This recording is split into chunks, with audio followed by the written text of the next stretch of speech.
Notre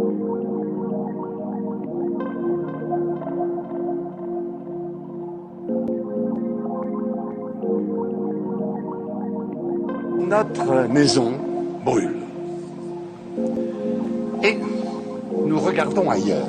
Bienvenue dans Présage, le podcast qui questionne l'état de notre monde, les risques d'effondrement de notre civilisation industrielle et les façons de se préparer à vivre différemment.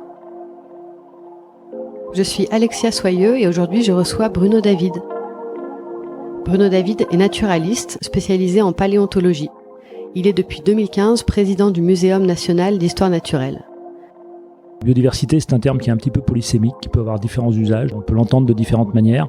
Il est très compliqué à définir. Au sein de cette institution, Bruno David a souhaité ouvrir la réflexion sur le rôle et l'importance de l'histoire naturelle au sein de nos sociétés. Le premier manifeste du muséum, Quel futur sans nature, est ainsi un ouvrage engagé, rédigé par un comité réunissant scientifiques, sociologues et philosophes. Il réaffirme le rôle de lanceur d'alerte du muséum face à l'effondrement du vivant, à la montée de l'obscurantisme et à l'affaiblissement du discours scientifique. On se croit très supérieur, on se croit à l'abri de beaucoup de choses, mais en fait on reste et on est une espèce fragile, et on est fragile parce qu'on est une espèce complexe. Nous avons parlé de la biodiversité, pourquoi elle est difficile à mesurer et mal comprise, de l'interdépendance du monde vivant, de la 6e extinction de masse provoquée par l'humanité, de sa vision des temps qui viennent et du rôle du muséum.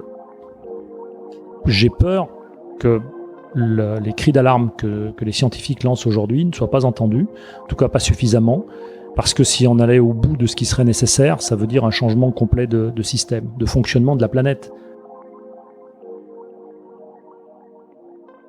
Bruno David, bonjour. Bonjour. Vous êtes naturaliste, spécialisé en paléontologie et en sciences de l'évolution et de la biodiversité, et vous êtes président du Muséum national d'histoire naturelle. Le muséum a publié l'an dernier un manifeste qui s'appelle Quel futur sans nature et qui soulignait l'importance de placer l'histoire naturelle au cœur des enjeux environnementaux et sociétaux contemporains. Est-ce que vous diriez que c'est un des premiers rôles du muséum d'être un lanceur d'alerte ? Oui, je pense que le muséum doit se positionner comme une autorité scientifique dans la société. Il doit aussi parfois savoir se positionner comme une autorité morale également, même si c'est pas tout à fait dans son rôle, direct en tout cas, mais je crois qu'il doit le faire, et notamment il doit le faire quand la situation est telle que ça l'exige, et lancer une alerte, c'est aussi se positionner dans ce rôle d'autorité à la fois scientifique et morale. Est-ce que vous pensez que la biodiversité et l'idée de nature restent assez abstraites pour une majorité des gens ? Je pense qu'elle reste trop abstraite, effectivement. Les gens voient la nature quand ils ouvrent leurs fenêtres le matin, ils voient éventuellement des oiseaux quand il y en a, ils voient des arbres, ils voient des fleurs, quand c'est en ville, ils voient des pigeons, ils voient des platanes. Ils ont une notion très relative de ce qu'est la nature. Et ils en ont souvent une vision un petit peu domestiquée. Et ils, sans se rendre compte nécessairement à la fois de la complexité que cela recouvre en termes de fonctionnement des systèmes naturels et de l'utilité que ça a pour notre espèce.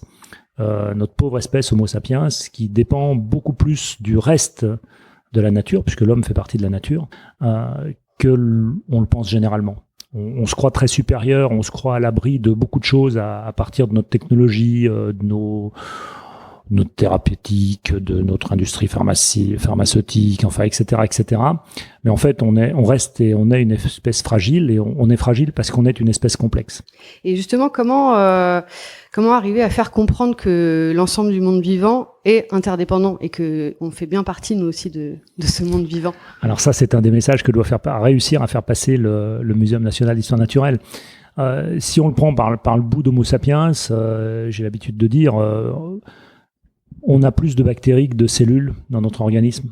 Donc on a à peu près 10 puissance 13 cellules et on abrite 10 puissance 14 bactéries. Ces bactéries ne sont pas des parasites, sont totalement nécessaires à notre vie, à notre survie. Si on les enlève, on meurt. On meurt parce qu'on n'est plus capable de manger, de digérer ce qu'on absorbe.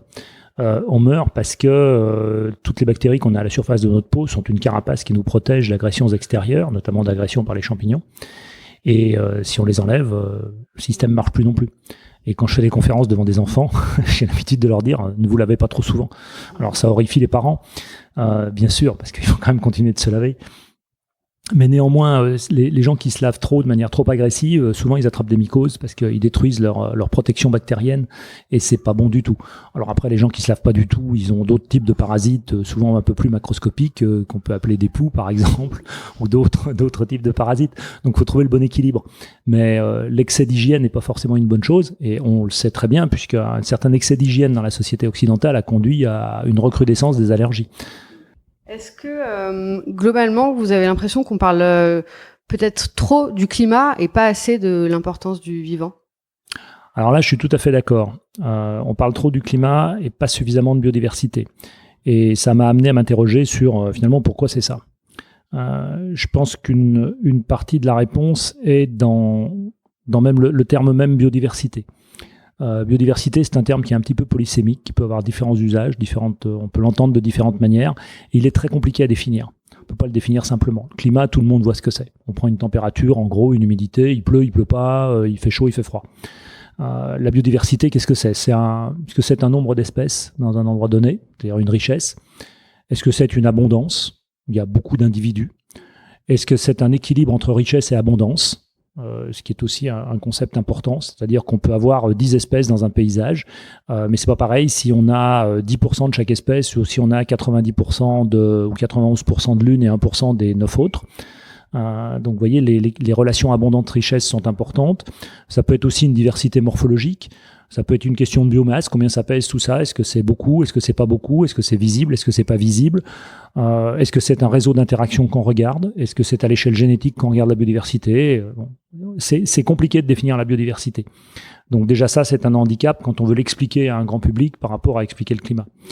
Et le corollaire de ça, c'est que quand on veut mesurer la biodiversité, se faire une idée par exemple du déclin de la biodiversité, de l'état de la biodiversité sur la planète, si on prend le climat, je dis pas que c'est simple de travailler sur le climat, hein. Ça demande des équations et de la physique et de beaucoup d'observations et c'est compliqué, il y a des gros ordinateurs qui moulinent tout ça, mais néanmoins on peut avoir une espèce d'approche assez robuste qui est par exemple la température moyenne sur la planète. Alors c'est un concept évidemment, c'est assez flou, on ne se rend pas bien compte de ce que c'est, puisque quand on nous dit la planète va se réchauffer de 2 degrés ou de 3 degrés à la fin du siècle, on se dit c'est pas beaucoup parce que hier il faisait 2 degrés de moins qu'aujourd'hui et aujourd'hui tout va bien.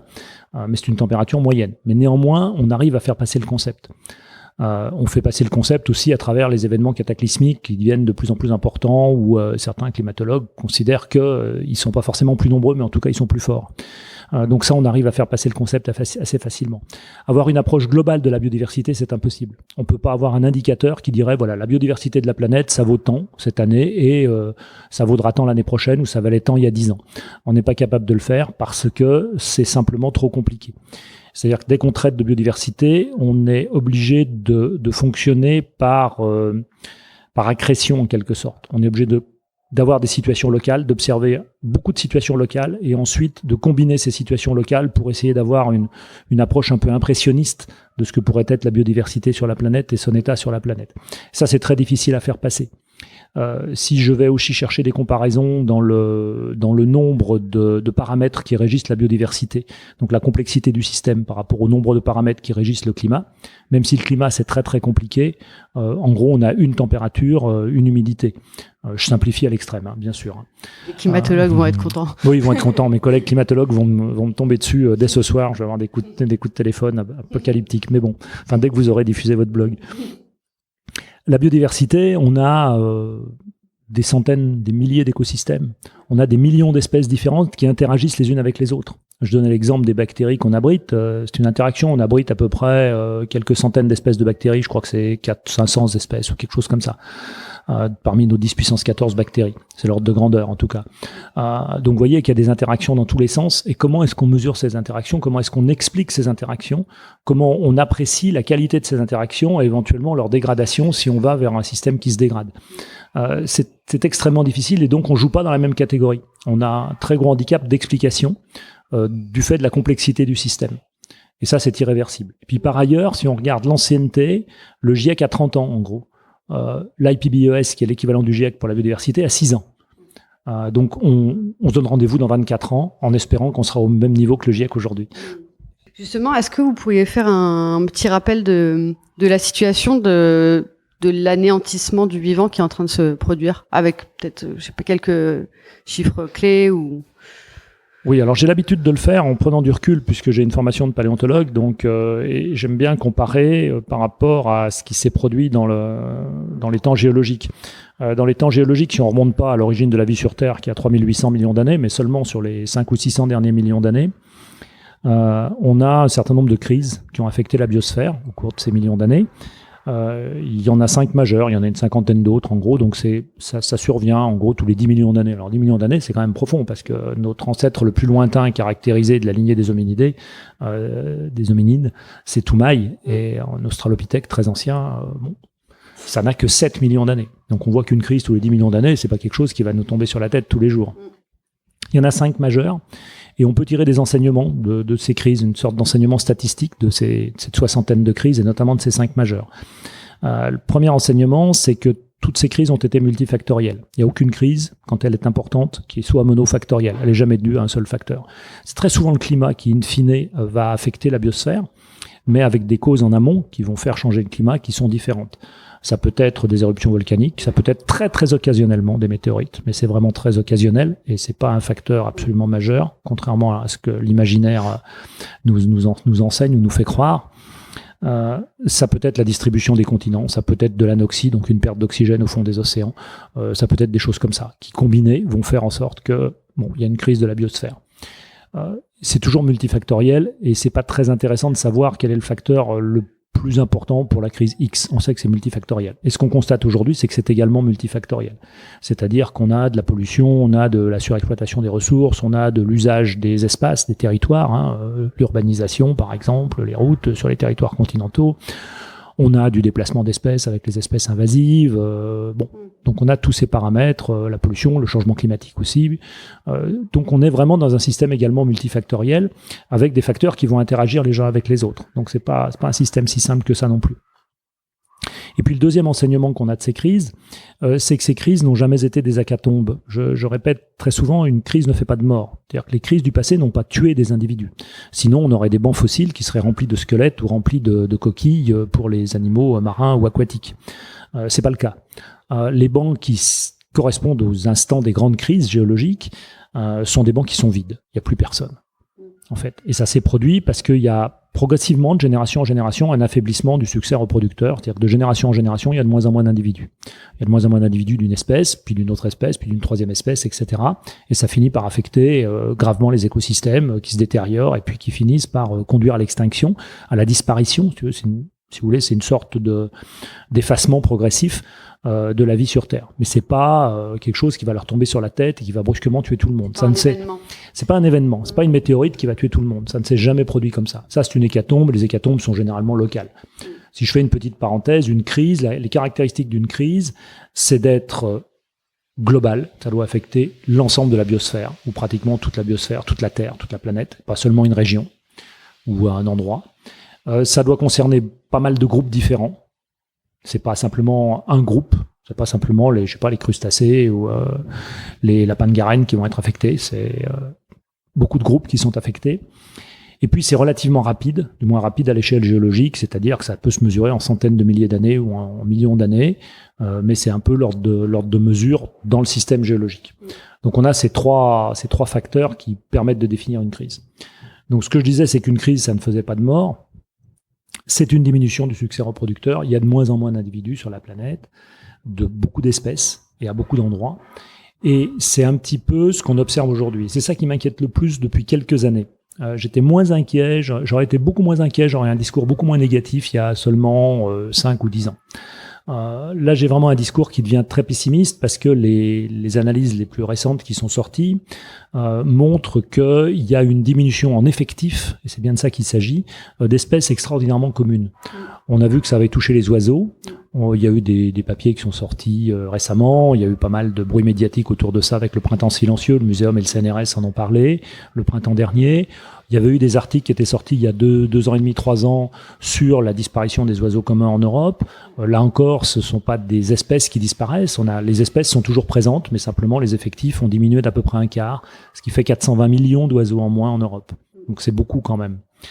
On a vu ça sur les insectes, j'allais y venir. Ça a été utilisé en Allemagne, mais ça se constate aussi en France. Je veux dire, tout le monde a dit, il n'y a qu'à regarder les pare-brises des voitures. Effectivement, il y a moins d'insectes. Alors même si on a l'impression qu'il y a beaucoup de guêpes cet été, c'est un autre sujet. Mais il y a moins d'insectes globalement. S'il y a moins d'insectes, il y a moins d'oiseaux insectivores. Ils vivent moins bien. Donc oui, tout ça c'est lié. Il y a moins de mammifères. Ça concerne bien sûr les grands mammifères emblématiques. On va parler de l'ours blanc, on peut parler de l'éléphant, du rhinocéros, etc. Et c'est très triste de voir ces espèces disparaître. Mais moi, ce qui m'inquiète le plus, c'est qu'il y a de moins en moins de hérissons écrasés le long des routes. Alors c'est pas que je tienne à voir des hérissons aplatis le long des routes, mais c'est pas que les voitures ont appris à éviter les hérissons ou les hérissons à éviter les voitures. C'est parce qu'il y a moins de hérissons qu'il y a moins de hérissons tués. Et pourtant, c'est une espèce qui était banalité totale. Et il y en a moins. Et c'est exactement comme ça qu'ont fonctionné les crises anciennes. Donc on avait de moins en moins d'individus, d'espèces finalement, qui pour l'époque aussi étaient des espèces ordinaires. Et au bout du compte, ça finit par déstabiliser les écosystèmes, à les faire basculer dans de nouveaux équilibres et à complètement bouleverser la planète. Et on peut bien parler alors de 6e extinction de masse ? Alors je pense qu'on peut parler de 6e extinction. En tout cas, on est sur une dynamique qui peut conduire à une 6e extinction et qui risque de plus en plus fortement d'y conduire. Plus on attend, plus ça risque d'y conduire. Je pense qu'on peut parler effectivement de 6e extinction. Ceci dit, si on mesure ce degré d'extinction en nombre d'espèces éteintes depuis 200 ans ou 300 ans, enfin, ou un peu plus même depuis que la révolution néolithique, il n'y a pas tant que ça d'espèces éteintes. Il y a des espèces en danger d'extinction aussi, mais c'est pas tant que ça. On est vraiment au tout début du voyage. On est encore très loin du compte par rapport aux grandes crises qui ont affecté la biosphère dans le passé. Si on pense à la crise qui a séparé l'ère primaire de l'ère secondaire, la crise Permien-Trias, on a 96% des espèces marines qui ont disparu à ce moment-là. Aujourd'hui, on a quelques pourcents d'espèces vraiment éteintes, et puis on a entre 10 et 20% d'espèces qui sont potentiellement en danger d'extinction, à plus ou moins long terme. Donc vous voyez qu'on est encore très très loin du bout. Par contre, si on regarde, là ce sont les amplitudes, maintenant si on regarde la vitesse, donc la pente en fait de la courbe, jamais la biosphère a été face à une pente qui allait à cette vitesse-là, quoi. Ça a toujours été des phénomènes beaucoup plus lents, beaucoup plus étalés dans le temps. Là on est sur un ordre de grandeur qui est de l'ordre de 800 à 1000 fois plus rapide que ce qui s'est produit dans le passé. Donc c'est très très inquiétant, parce qu'on va à une vitesse folle. Donc on est encore loin du mur en quelque sorte, qui va conduire à une crise majeure, qui sera une crise majeure, mais par contre on s'y dirige très très vite. Donc on n'a pas tant de temps que ça pour réagir. Et je vous ai souvent entendu prendre la métaphore de la voiture, du véhicule qui va dans un mur. Est-ce que vous pensez pas que plutôt qu'un mur, on est déjà sorti de la route ? Alors qu'on a déjà quitté la piste, quoi, tellement ça paraît fou. Oui, si on veut, oui. La route devient de plus en plus, il y a beaucoup de nids de poules là en ce moment, en quelque sorte. Donc le chemin effectivement devient de plus en plus dégradé, et au bout du chemin dégradé, si on prend une autre métaphore, il y a le précipice, quoi, et on va tomber dans le trou. Et en fait, on va tomber dans un trou. Il y aura encore une route au bout, c'est-à-dire qu'il y aura toujours une biosphère sur la Terre, mais ça sera une autre biosphère. On ne sait pas laquelle. C'est vraiment un saut dans l'inconnu. Est-ce que l'homme aura sa place dans cette biosphère ? Rien n'est moins sûr. On ne sait pas. Et si on est vraiment honnête, personne n'est capable de le prédire, et je ne pense pas qu'on soit en capacité de le prédire, même dans les décennies qui viennent. Parce que c'est trop compliqué. Parce que c'est trop compliqué, parce que, comme je l'expliquais, tout ça, c'est le fruit d'interactions absolument multiples entre espèces. Chaque espèce a ses capacités d'acclimatation, de résilience, d'interaction avec les autres, et on n'est pas capable de le modéliser. J'ai travaillé dans ma vie de chercheur sur des oursins dans l'océan austral, en Antarctique, en essayant de voir, d'essayer de comprendre si jamais ces oursins pouvaient s'adapter à un réchauffement climatique. Mais tout ce qu'on peut faire, c'est des modèles de distribution. Alors on les fait, c'est très intéressant de faire ce genre de modèle de distribution avec des cartes de probabilité de présence. On va dire la probabilité de présence de l'animal machin à tel endroit, si les conditions changent de tel pourcent ou de telle quantité de degrés pour du réchauffement, leur probabilité de présence est de 70%, alors qu'aujourd'hui c'est de 100% ou de 40% ou de 10%. Ça, on est capable de le faire. Mais ce qu'on n'est pas capable de faire, c'est de mesurer la capacité d'acclimatation de cette espèce. Parce que ça, on la connaît pas, parce qu'on n'est pas dans cette situation. Est-ce que finalement cette espèce va être capable de s'acclimater ? Est-ce que le fait que la température change, ça va pas amener un prédateur ? Ou ça va pas faire disparaître une source de nourriture ? Il faut prévoir les rétroactions possibles. Et les rétroactions, il y en a des milliers et des milliers pour même un petit bout d'écosystème. Simplement parce que si on intègre les micro-organismes, il y a des centaines d'espèces dans chaque petit morceau qu'on va pouvoir prendre. Un petit morceau de sol, il y a des centaines d'espèces de champignons, de virus, de bactéries. C'est la même chose au fond de la mer avec des nématodes, d'autres types de bactéries, etc. On ne sait pas faire. Il faut accepter notre ignorance. Je pense que c'est un de nos gros défauts, d'être dans l'incapacité d'accepter notre ignorance. Il faut se dire qu'on est ignorant, qu'on bénéficie et que notre espèce est arrivée sur une planète avec un certain équilibre, que cet équilibre était favorable à notre espèce, enfin nous permettait à nous, Homo sapiens, de bien vivre sur cette planète. Nous sommes en train de détruire cet équilibre. L'équilibre nouveau qui pourrait en ressortir n'est pas prévisible, on est incapable de le prévoir, et donc on ne sait pas s'il nous sera favorable ou défavorable. C'est un petit peu comme de jouer à la roulette russe. Vous pensez quand même que l'espèce humaine peut être menacée? Enfin, oui, pourrait disparaître. À terme, moi je pense que l'espèce humaine peut être menacée, tout à fait. Parce que, je le disais tout à l'heure, on est une espèce fragile, on est une espèce qui est complexe. Notre complexité nous rend fragile, nous fragilise.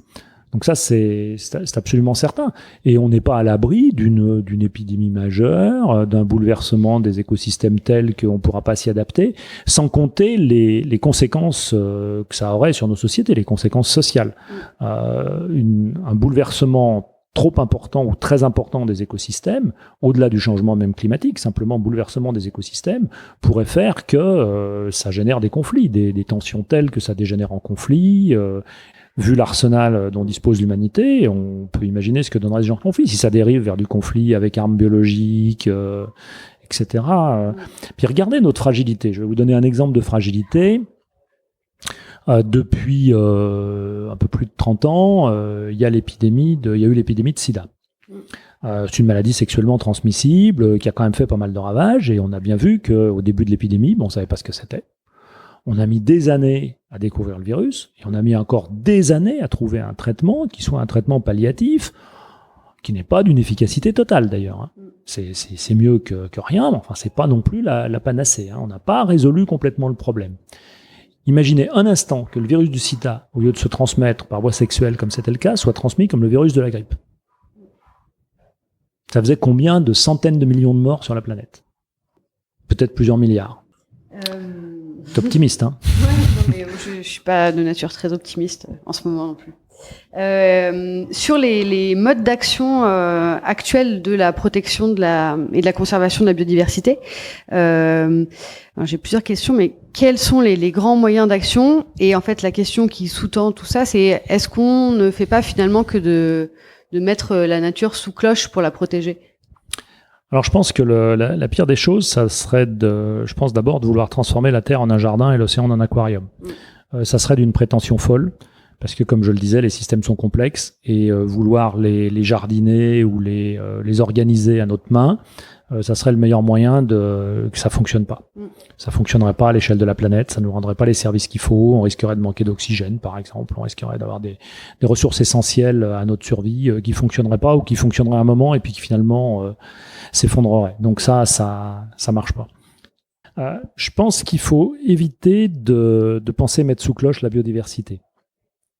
Il faut sortir d'une logique de territoire.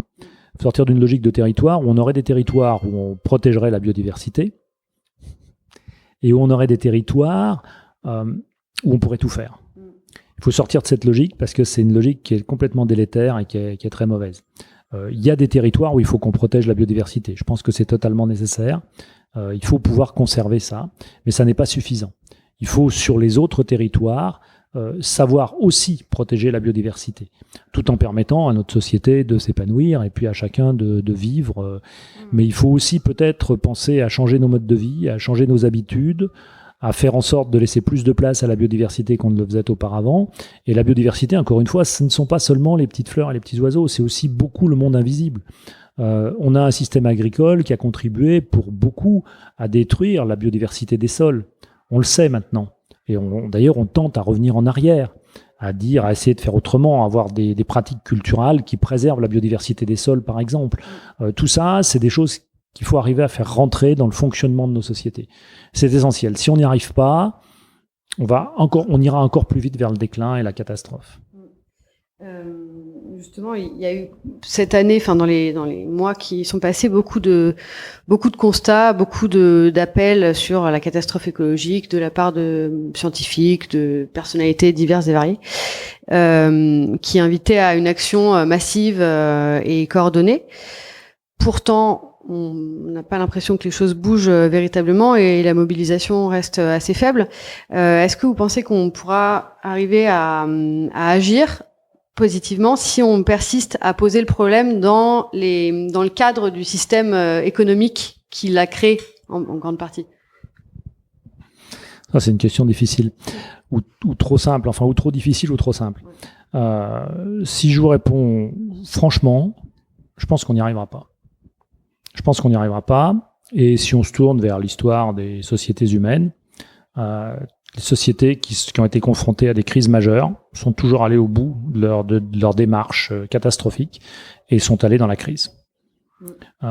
Et j'ai peur que les cris d'alarme que les scientifiques lancent aujourd'hui ne soient pas entendus, en tout cas pas suffisamment, parce que si on allait au bout de ce qui serait nécessaire, ça veut dire un changement complet de système, de fonctionnement de la planète, de fonctionnement de l'ensemble de nos sociétés. Parce que si, imaginons que la France change de système complètement, ça suffira pas. Si tout le reste de la planète continue de fonctionner comme avant, tout ce qu'on aura réussi à faire, c'est effondrer notre économie, effondrer notre modèle social, se mettre en danger et mettre en péril, créer des fractures au sein de la société française qui seraient épouvantables. Donc la solution, elle est forcément globale. Et quand on voit le concert des nations, je suis pas très optimiste pour aller vers une solution globale. Quand j'entends certains discours outre-Atlantique ou plus à l'est de notre pays, c'est pareil. Je pense que tous ces gens-là qui sont les grandes puissances mondiales n'ont pas nécessairement cette conscience. Ils ne l'ont pas, ils l'ont pas nécessairement, ils l'ont pas du tout en fait. Donc je suis pas très optimiste. Et il y a que quand on sera vraiment confronté, qu'on sera vraiment dans une crise aiguë, que peut-être on aura la tentation de réagir. Mais regardez ce qui s'est passé en 1914. Il y avait une course aux armements qui a commencé 20 ans avant. On le savait bien qu'il y avait une course aux armements. Ça a failli, on a failli avoir une guerre en 1905 avec l'affaire marocaine, de nouveau, je crois, en 1908. Enfin, il y a eu plusieurs moments de crise avant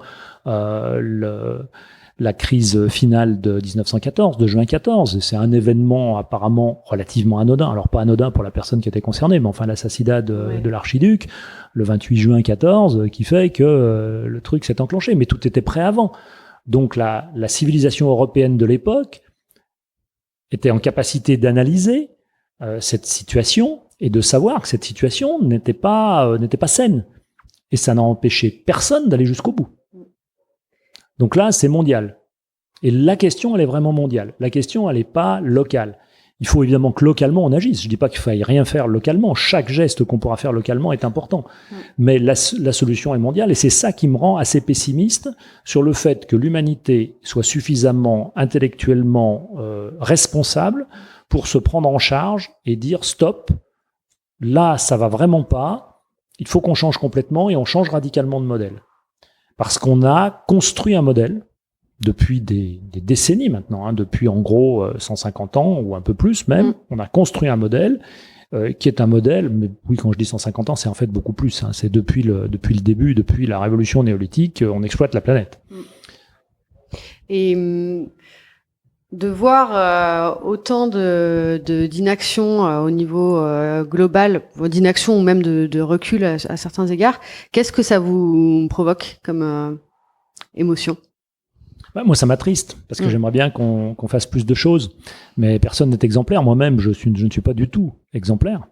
Je me jette la pierre en me disant en aparté avant d'enregistrer, mais qu'on est tous un petit peu schizophrènes entre le discours intellectuel et scientifique que je peux tenir et puis finalement mon comportement quotidien.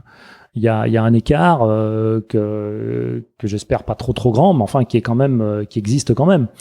Donc c'est difficile après savoir ce qu'on doit faire au quotidien, ce que chacun doit faire dans son coin ou ne pas faire. C'est à chacun de se poser la question en son âme et conscience. Je pense qu'il y a un écueil à éviter de la part des scientifiques, ça serait de donner des leçons. Il faut pas donner des leçons aux citoyens d'une manière générale. Il faut alerter. On est en position d'alerter, de dire attention, si on continue comme ça, voilà ce qui risque d'arriver.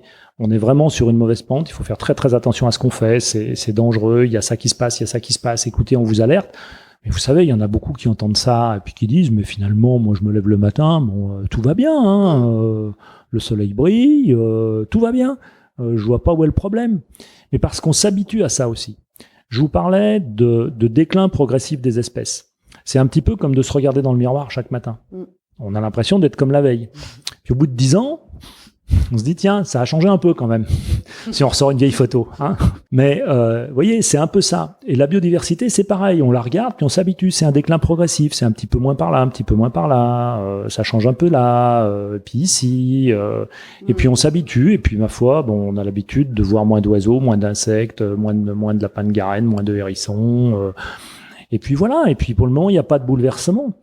Mais au bout du bout, on peut arriver à une érosion telle de certaines espèces que ça provoque une déstabilisation des systèmes qui basculent dans d'autres États, ces autres États rendant d'autres services ou ne rendant pas de service à l'humanité. Et est-ce que vous pensez que dans ce contexte où c'est assez difficile de faire bouger les choses, il faut accepter de faire des compromis du coup d'être plutôt dans une politique des petits pas? Est-ce qu'il faut accepter ça, même si ça peut être une compromission aussi? Moi, je pense qu'il faut les deux. Il faut savoir lancer des cris d'alerte suffisamment forts, et je pense que le muséum doit le faire, et il le fait à travers ce manifeste. On va publier un 2e manifeste cette année, un 3e l'année prochaine. On fait des tribunes, on fait des ouvrages, on fait des conférences, on explique dans des expositions aussi un certain nombre de choses. Enfin, on mobilise les médias, on agit pour lancer des cris d'alerte. Mais au quotidien, sauf à vouloir... on est dans un système social qui a lui aussi son équilibre, qu'on peut pas déséquilibrer du jour au lendemain. Et comme je vous le disais, ça peut pas être un pays qui le fait tout seul dans son coin. Il faut que ça soit plus global. Je vois pas d'autre issue que de faire des petits pas. Il faut être très vigilant sur ces petits pas. Il faut en faire le plus possible, le plus souvent possible, et les faire les plus grands possibles. Mais c'est deux choses qui doivent aller de pair. C'est lancer une alerte générale, mais le système ne va pas changer du jour au lendemain. Quoi qu'on dise, quoi qu'on fasse, je veux dire. On peut lancer le plus grand cri d'alerte qu'on veut, ça va continuer quand même. On va pas changer l'économie mondiale. On va pas dire brutalement, on arrête la mondialisation, on ne fait que de la production locale, il y a plus que ça, on arrête tout, ça créerait des déséquilibres qui conduiraient à des conflits armés cette fois, entre pays, entre nations, voire au sein des nations. Et c'est pas ça qu'on veut non plus. Donc il faut trouver une autre solution pour avancer. Parce que du coup, chacun à notre niveau, on peut faire des petites choses, mais je suis pas persuadée que ce soit vraiment le levier le plus important, parce que c'est aussi un peu moralisateur de dire aux gens éteignez votre robinet, etc. Alors que on sait bien que les leviers d'action ils sont pas là. Est-ce que vous avez des relations avec des dirigeants politiques ou des gens qui peuvent impulser vraiment des choses? Et si oui, quel genre de relation vous pouvez avoir avec Je ne vais pas parler de moi à titre personnel, je vais parler du muséum. Voilà. Je vais parler du muséum. Le plan biodiversité de Nicolas Hulot, alors qu'il était encore ministre, a été présenté au muséum. Donc on a accueilli le gouvernement et j'ai même eu la possibilité de prendre la parole devant le gouvernement pour expliquer l'urgence de la situation. En beaucoup plus bref, je vous ai tenu le discours que je suis en train de tenir. Pour alerter des ministres dont c'est pas le métier ou la sensibilité sur le sujet. Après, ils écoutent. Ce qu'ils entendent, je ne sais pas. Mais en tout cas, le message est délivré. Et je pense que vraiment notre rôle, c'est de délivrer ce genre de message et de le délivrer avec insistance. Alors après, on peut fatiguer par la répétition. Parce que comme je vous le disais, finalement, comme c'est un déclin assez doux pour le moment, les gens disent, mais ça continue comme avant. Pourquoi moi je changerais? Pourquoi il faudrait pas que je prenne ma voiture le matin? Pourquoi je pourrais pas faire ça? Puis vous parliez de petits gestes. Vous disiez chaque geste que chacun peut faire pour soi. Peut faire soi-même pour la planète en général. Vous parliez du robinet. Bon. Je vais prendre un autre exemple que j'aime bien, c'est l'utilisation de son véhicule pour, par exemple, emmener ses enfants à l'école. Dans les villes standards européennes, donc pas trop grandes, pas la taille de Paris ou de Londres, mais des villes plus petites, standards, le trajet moyen en voiture, il fait moins de 500 mètres. 500 mètres, franchement, ça se parcourt en 10 minutes, même pas. D'accord ? Et souvent, c'est pour emmener les enfants à l'école ou aller faire une petite course ou des choses comme ça. Si on prend ça et qu'on se dit, il y a 20 millions de citoyens européens qui cessent tous les matins de faire 500 mètres en voiture. 20 millions de fois 500 mètres, ça fait 10 millions de kilomètres tous les jours. 10 millions de kilomètres tous les jours en moins, parcourus par des véhicules. C'est un tout petit geste, mais ce qui compte, c'est la multitude qui l'applique. Donc, il y a à la fois des petits gestes, mais il y a le nombre de personnes qui vont appliquer ce geste-là. Et c'est les deux paramètres qu'il faut arriver à combiner. Alors, il faut aussi faire des grands gestes. Quand il y a un positionnement politique, un règlement politique qui dit on va interdire tous les néonicotinoïdes, ou interdire le glyphosate, ou faire ceci, ou faire cela, ça a du sens. Mais les petits gestes ont également du sens si on arrive à convaincre un très grand nombre de personnes de les faire. 20 millions de personnes en Europe sur 500 millions d'habitants, vous voyez, c'est pas surdimensionné. Et si on arrive à le faire, ça fait 10 millions de kilomètres en moins tous les jours. Et vous faites ça, mettons, 200 jours par an, ça fait 2000 millions de kilomètres, c'est-à-dire 2 milliards de kilomètres parcourus en moins.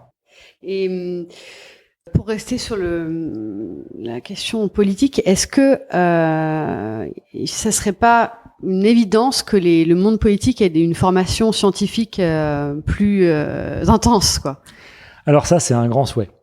Je pense qu'effectivement, la culture, et notamment la culture naturaliste, totalement absente, ou beaucoup trop absente du cursus de formation, et pas que des politiques, même des citoyens en général.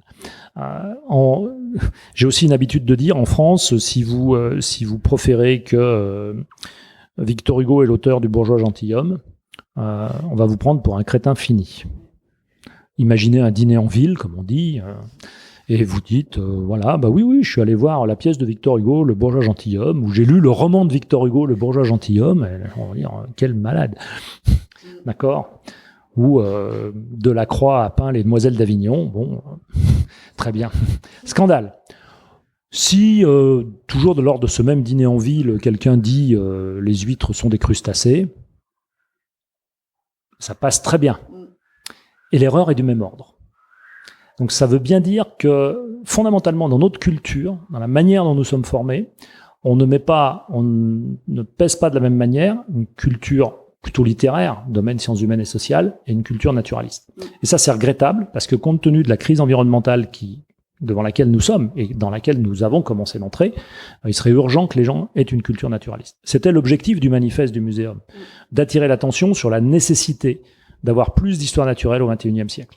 L'histoire naturelle, elle a joué un grand rôle dans la manière dont les sociétés se sont pensées elles-mêmes au XVIIIe siècle et au XIXe siècle, à certains moments de l'histoire. Et je pense qu'aujourd'hui, on a besoin de plus d'histoire naturelle pour aider la société à se penser elle-même, à forger des citoyens responsables également. Il y a un autre aspect de l'histoire naturelle auquel je tiens beaucoup, c'est que l'histoire naturelle, c'est une discipline d'observation. Vous observez des objets naturels, que ce soit des cailloux, des fossiles, des plantes, des animaux, peu importe. Vous observez des objets naturels et ça vous impose une certaine éthique intellectuelle parce que ça vous impose de respecter les faits. Et ça, c'est un levier formidable contre l'obscurantisme. L'obscurantisme qui nous menace et qui menace nos sociétés dans différents domaines. Et ça, pour moi, l'enseignement de cette histoire naturelle dans ce contexte-là est pour moi quelque chose d'essentiel. Et c'est un des rôles majeurs du muséum que d'enseigner ça. Une question sur le lien entre la recherche scientifique et l'action pour la protection de la biodiversité. Il y a, je sais pas combien il y a d'argent qui est dépensé pour la recherche, mais il y a un rôle d'alerte des chercheurs qui est fort. Est-ce que il serait pas temps de sortir un peu de la pure recherche fondamentale pour faire plus de l'action directe ou de la recherche appliquée? Enfin, je sais pas quels sont les termes exacts, mais est-ce que les chercheurs ne sont pas trop dans leur coin face au déclin en cours? Non, les chercheurs, ils doivent faire progresser les connaissances. Donc ça, c'est essentiel. Mais maintenant, de plus en plus, ils s'orientent aussi vers des grandes séries d'observations sur le long terme, ce qu'on faisait pas avant, ce qu'on faisait moins avant. Et c'est ça qui commence à porter ses fruits. Si on est capable de dire qu'il y a une érosion des populations d'oiseaux communs, c'est parce que depuis 20 ou 30 ans, on a un suivi scientifique extrêmement sérieux des populations de ces oiseaux, avec le même protocole depuis 20 ans. C'est ça qui est important. Donc c'est vraiment scientifiquement extrêmement robuste. C'est parce que des chercheurs ont fait ça qu'on est capable aujourd'hui d'avoir mesuré les choses. C'est-à-dire qu'en fait, on a là inventé un thermomètre pour mesurer l'état d'un compartiment de la biodiversité sur un territoire donné. Donc là, ils sont vraiment dans leur rôle. Après, il ne faut pas les sortir de leur rôle de chercheur. Moi, j'ai été chercheur pendant longtemps. Le chercheur, il est vraiment fait pour faire progresser des connaissances dans un domaine donné.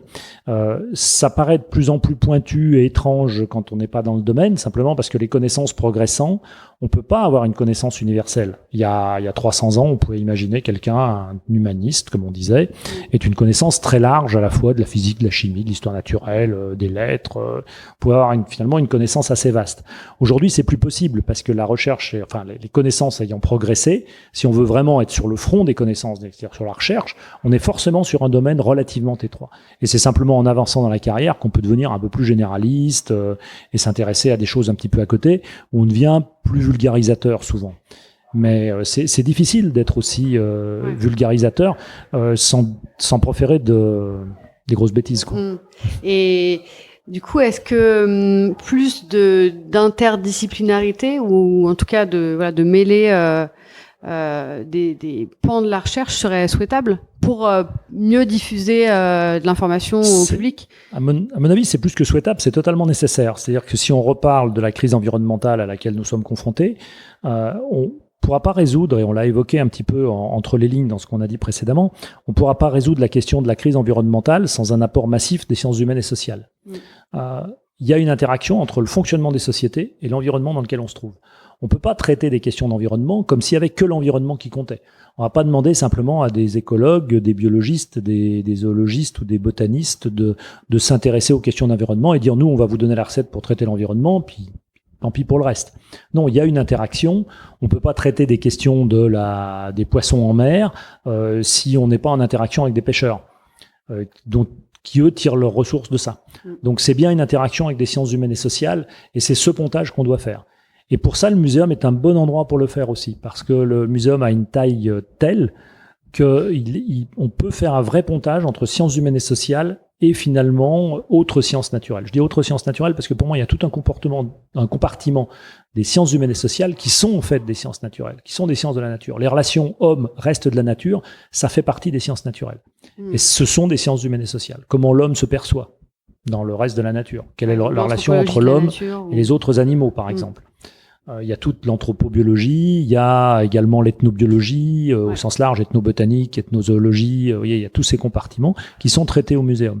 Et pourquoi le muséum s'y prête bien? Parce qu'on n'est pas trop nombreux, on n'est pas le CNRS. Le CNRS, c'est 25 000 personnes, donc c'est plus difficile à organiser dans le contexte du CNRS, même s'il y a un institut du CNRS, l'Institut Écologie-Environnement, d'où je venais, donc c'est mon institut préféré, bien sûr, qui cherche à le faire, et qui réussit à le faire d'ailleurs.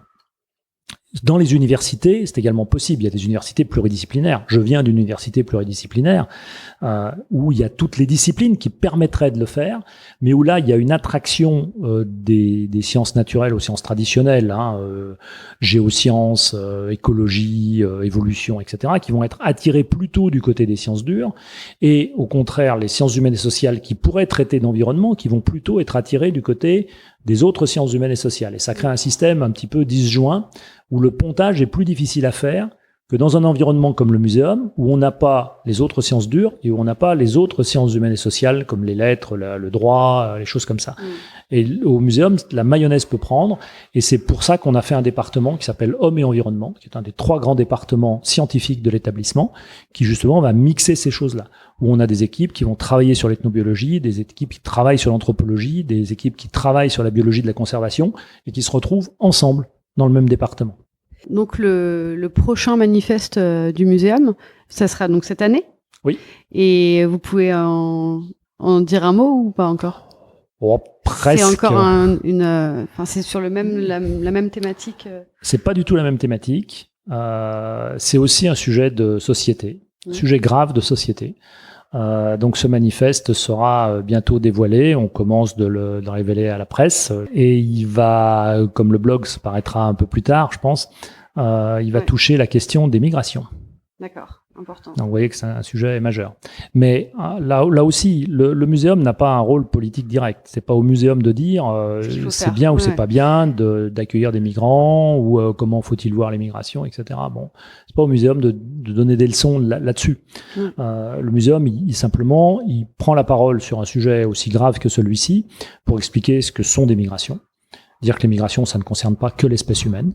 Et si on regarde l'espèce humaine, en quoi, finalement, dans le cours de son histoire depuis 300 000 ans, l'espèce humaine a-t-elle été concernée par les migrations ? Et à quel point ça l'impacte ou ça l'impacte pas ? Intéressant. Donc ça sera ce sujet-là. Et l'année prochaine, on a déjà défini le sujet de l'année prochaine, mais celui-là, je vous le dirai pas. D'accord. Et pour finir, face à l'immensité des défis et des catastrophes qui sont en cours et à venir, comment, à votre sens, on peut arriver à cultiver la joie au quotidien, malgré tout ? En vivant, Ouais. tout en se simplement. reconnectant en vivant aussi. Parce que la Terre est belle, alors profitons-en et essayons de la conserver belle. Et ça, c'est fort réjouissant. Merci. Merci beaucoup à Bruno David pour notre conversation et merci encore une fois à vous tous pour votre écoute, votre soutien et tous vos messages d'encouragement qui me touchent beaucoup. Vous pouvez soutenir Présage en partageant les épisodes ou en me mettant 5 étoiles sur iTunes. Vous pouvez aussi vous abonner à la newsletter dans laquelle je partage des contenus qui m'ont semblé intéressants. Présage est un podcast indépendant. Le générique est un extrait du morceau L'eau de Sabrina Bellawell mixé par Paloma Colombe. Je vous donne rendez-vous dans 2 semaines pour un nouvel épisode. À très vite.